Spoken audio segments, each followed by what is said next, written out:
November of 2011 marks a release of the game that, at the time, none of us knew would create one of the biggest impacts in the gaming industry.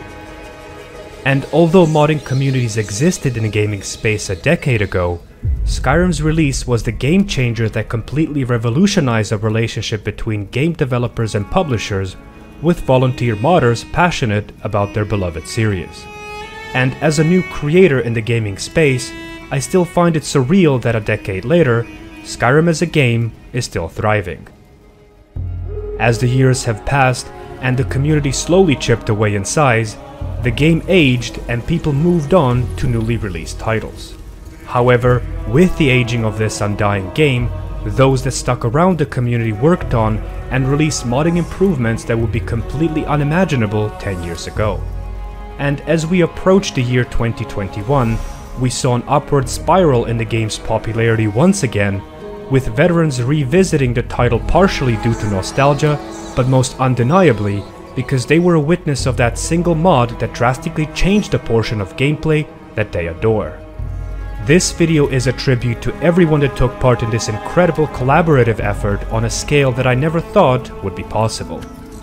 The video itself would be a two-part series coverage and a one-stop shop for the best and most popular creations released by the community for the year 2021. The mods included would be the most downloaded ones, with a pinch of my own personal preference, those that I myself would vouch for and recommend for everyone to experience.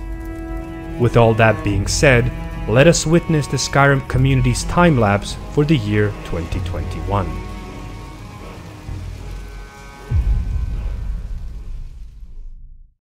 This video is sponsored by Elion, a brand new free-to-play MMORPG made by the creators of Terra and PUBG, and is one of the most exciting free-to-play releases this year. Elion is a game focused on dynamic combat between two realms, with players being offered an incredibly diverse skill combinations with plethora of classes. It offers an extensive character customization with detail-oriented options allowing players to create the unique characters to participate in clan wars, in an attempt of taking control of dimensional portals and collecting taxes from other players. Offers very cool classes such as an assassin, gunner, warlord, elementalist, slayer, and mystic. Elion offers a fully fledged gathering, crafting, and trading system, dungeons, arenas, and dimensional portals with variety of PvE content, and the feature that I'm always most excited about in MMORPGs and in Elion itself is the open world PvP content, where players will be able to battle each other anywhere in the world, introducing a risk factor in your endeavors. As it is a brand new and free-to-play title that releases on 20th of October, venture into battle for Elion and join the fight. Big thanks to Elion for sponsoring this video. As the ENB selection plays a pivotal role in what the game feels like, I figured we'd begin our journey by taking a look at a recently updated and previously covered ENB preset that I had the privilege of using during its lengthy work in progress stage, and that's Zengdar's ENB. This ENB preset aims to add slight touch of realism and provides the lands of Skyrim with radiant and vivid feel, supported by cathedral weathers, and although not for everyone due to its colorful nature, it has been the channel's favorite for a lengthy period of time. Cathedral weathers supported by this preset provide a true seasonal climate, with different weathers stretching from gloomy falls to clear sky springs and are all influenced by in-game time. This diversity is my personal favorite, as it does seem like the authors have carefully and individually crafted each of the weathers provided by Weathers mod and perfectly flow based on region, time of day, and year. Outdoors will feel diverse and varied, and will range from the most colorful picturesque scenery to dark and ominous landscape. The main strength of this ENB preset comes from its effort to support one of the best lighting mods, and that's its presentation of interior cells. Whether they are castles, inns, shops, or dark caves and ruins, the combo of these mods create a dramatic feel for interior cells that are up to par with current generation titles. The areas will be dim but lit only by real light sources, casting impressive looking shadows and reflections that substantially add to the dramatic atmosphere and fortifies the stunning presentation of interior cells.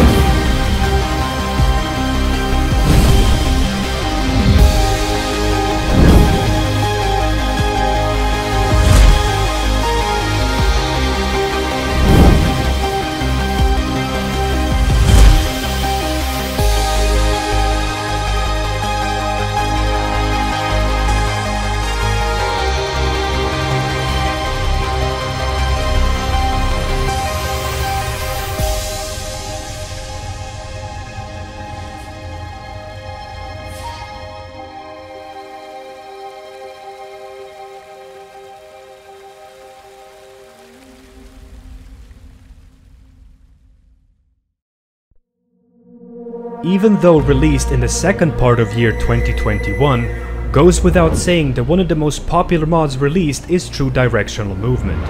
This mod completely revolutionized the third-person gameplay by adding a fully fledged projectile aim support, an immersive head tracking system, a convenient and fully functional target lock, and true directional movement based on characters' rotation. These systems, coupled with few others such as health bars, improved widgets, as well as mount and swimming support, resulted in one of the most amazing modding products. It completely changed the way players approach combat and truly modernizes Skyrim's gameplay to be a bit more like contemporary action RPGs, where combat positioning and proper action input has been given back to the player, enabling them to overturn combat scenarios based on skillful and well-timed action input.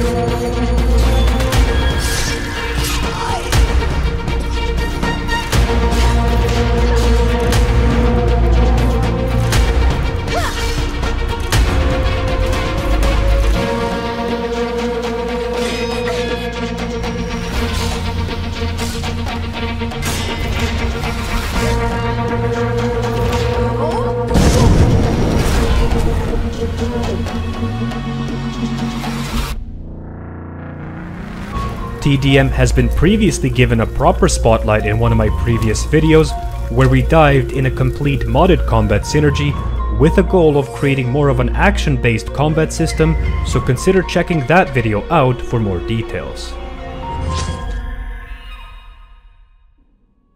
One of the funnest aspects of the game that ties directly with previously covered mod is magic use, as its potential is unlimited, especially when in hands of creative modders. One author that is well known in the community for his past creations has tackled this aspect of the game by attempting to fully overhaul the existing magic system, with the goal to improve and fix the existing game spells, adding new ones, and making scrolls and staves viable. Odin Magic of Skyrim overhauls this content through inspiration from previous Elder Scrolls magic, and does so in a balanced way that is seamlessly integrated into the game. Conjuration School of Magic has its creature lineup enriched with Daedroth, a Daedric brute that is every mage's nightmare, Clan Fear capable of inflicting durable bleeding, Gloom Wraith draining stamina force from foes, and Dreadshade, a spectre that reanimates victims. Besides its lengthy summonable creature lineup, Conjuration School of Magic had received an entropic magic line of concentration spells that improves the effectiveness of summoned minions at a cost of occupying a hand.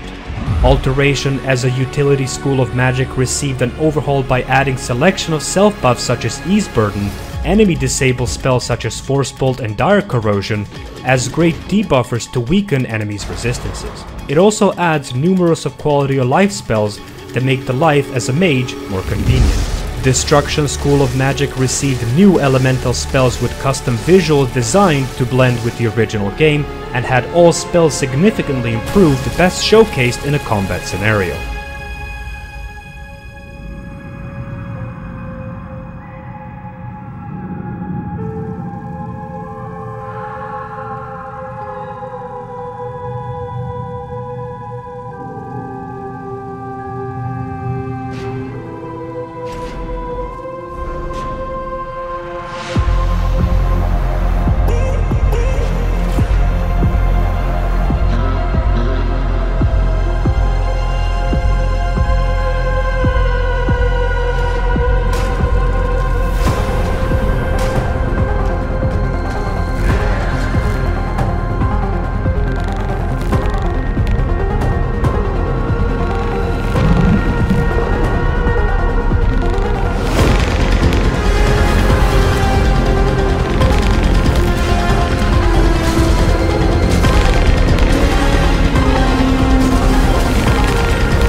Without a doubt, a title for the best and most comprehensive city overhaul this year goes to Capital Windhelm expansion, a mod that changes the city in a drastic way, done so by restoring the files from the original game that never saw the light of day.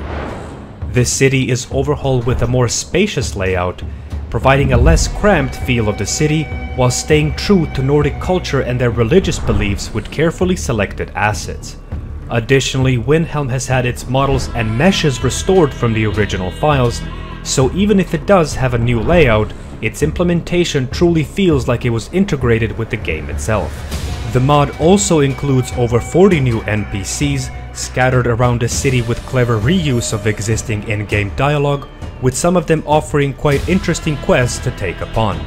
The author has restored new models for graveyards that are quite impressive looking, and further cements the city's description of being a city of stone. Besides that, a new pit arena has been restored along with some voiced NPCs and is compatible with Faction Pit Fighter mod. From new shops and blacksmiths, to bakeries, meaderies and small taverns, all the way to Dunmer alchemist and magic goods shops, this overhaul encompasses everything that a major city could offer. The Grey Quarters haven't been drastically changed, but do have a DLC integrated decorations around town, using Dragonborn's assets simulating influence from imported Solstheim goods, and additionally offer a cheap place to purchase as a player home and a thieves guild house. The interior areas have also been fully improved upon, both quarters preserving assets for which race they accommodate, further fortifying a separation between them as it's appropriate according to Elder Scrolls lore. These interiors will be additionally improved by a series of mods that we will briefly check out later for even more improved layouts. With the City of Kings completely overhauled by Capital Windhelm expansion mod, it is now the perfect time to head towards the southwest part of Skyrim and check out the incredible recently released settlement Overhaul, and that's Falkreath from the Cities of the North series. As a huge fan of Cities of the North series, I was pleased to see that this settlement, famous for its large graveyards, received the same treatment as its settlement counterparts. For those that are not in the loop, the vision that the author of the Cities of the North has is giving each of these settlements a strong visual identity with unique architecture, fitting for the hold they're located in. Falkreath was no exception to this rule and received new unique models for every building in a settlement, a changed layout of the village, level of detail objects generated for distant terrain consistency, as well as providing the longhouse with the biggest change fitting for the Jarl of the Hold. A total of 8 interior areas have been overhauled, each with their own individual design that more closely matches the architecture's layout and composition. With that, the mod author has included 2 additional buildings in the village as fully fledged homes for previously neglected Kust and Baldur. As previously mentioned during our visit in Capital Windhelm expansion, interior overhauls that absolutely needed to be included in this video selection come from a mod author that has been religiously making rounds of almost every single residential interior cells in the original game, improving their overall appearance and functionality, and that's none other than JK's Interiors. The selection of these interior overhauls stretch throughout all major cities of the province, and each changed in a way that it makes sense and are consistent based on the location they reside in. Windhelm's interior cells have been filled with properly placed clutter and decorations, taking Grey Quarter area into account, filling it with Morrowind-themed commodity, while respecting the Stone Quarter's strict Nordic-inspired theme and cluttering interiors with items suitable for a race that cherishes honor and glory. Solitude as a capital city of Skyrim and a rich imperial shipping port received a completely different treatment, providing its interiors with opulent objects. My favorite interior cells will be the Blue Palace that has been given an incredible overhaul fitting for the High Queen of Skyrim. Whiterun as the major trading hub of the province received a similar treatment as Solitude, getting some of the most impressive looking interior cells for all residential areas. The city's locale feels perhaps a little too rich for its location, but not any less stunning, with interiors presented in a diverse manner, taking status of its residents into account. Riften as the home of the Thieves Guild has also gotten an interior clutter overhaul, with modest use of decorations suitable for this corrupted city, with some cells completely changed in their layout to secretly connect to Ratway. And finally, the Silver City of Markarth was respectfully treated as the city sitting on top of the dwarven Nae Shuanzel, and its interiors mostly cluttered with dwarven-themed items, and are probably my favorite of all 5 cities, with Understone Keep being an absolute joy to explore. The coolest thing about these interiors is that the couple of authors in the community are working together in tandem to ensure maximum compatibility, with one of the mods being undoubtedly the best lighting mod to date, known as Lux, that complements JK's interiors and perfectly rounds up a circle of visual improvement with an ENB previously covered.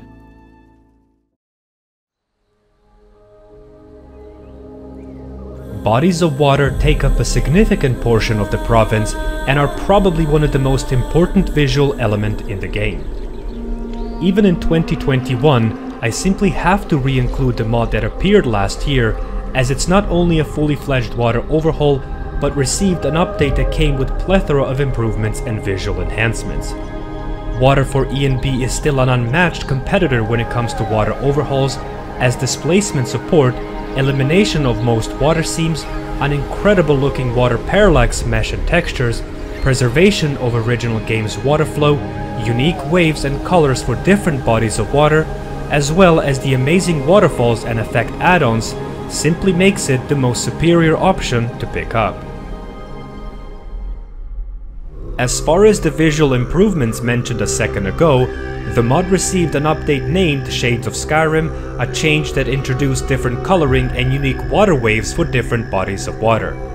These visual and displacement changes seem a little on the surface, but do massive heavy lifting in providing diversity and variety in the way water is perceived, and that by itself additionally improves the look of the game.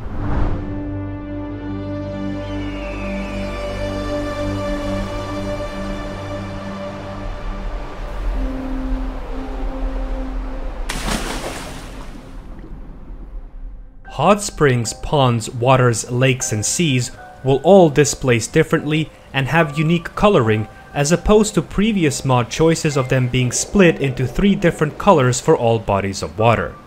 Shades of Skyrim option is by far my favorite one, and I will be using it for the foreseeable future. It's important to note that the water for ENB, although self-descriptive, absolutely requires ENB files in order to function properly and to fully take advantage of features such as desolation and displacement support.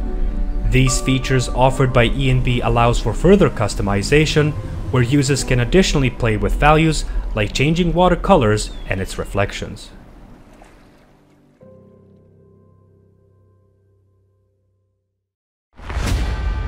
While compiling this mod selection, and with so many amazing mods that were created this year, I simply did not want to avoid presenting few mods for you first-person perspective fans out there. And trust me, I'm in the boat with you, nothing trades the satisfying feel of taking down hordes of enemies from this perspective, where everything feels more close-up and personal, whilst fortifying RP elements to the core. With few minor but game-changing additions, it is now the time to give this particular gameplay preference some deserved attention.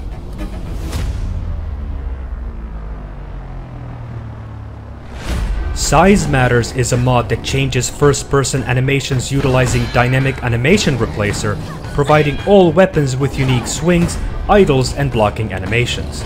With this mod, axes and war axes will hack, maces and hammers will crush, swords and katanas will slice, while daggers, one-handed or dual-wielded, will properly stab and backstab, each providing heavy feedback to the player with creative animation manipulation similar to games like Mordhau.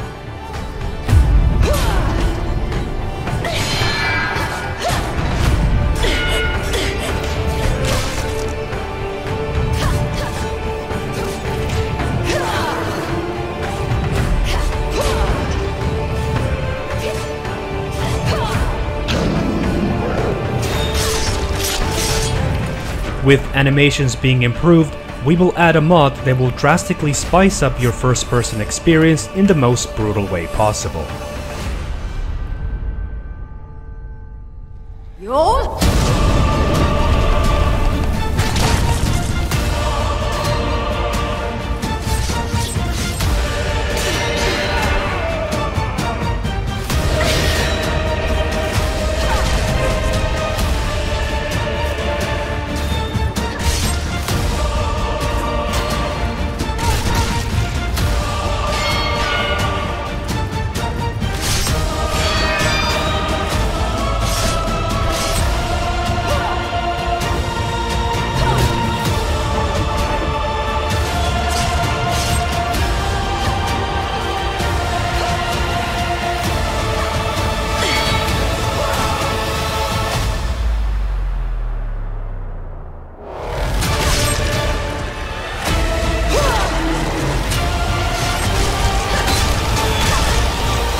And with that, we'll be closing the first part of our journey covering the most popular Skyrim mods of 2021 as a minor celebratory video marking 1 decade of this game's existence.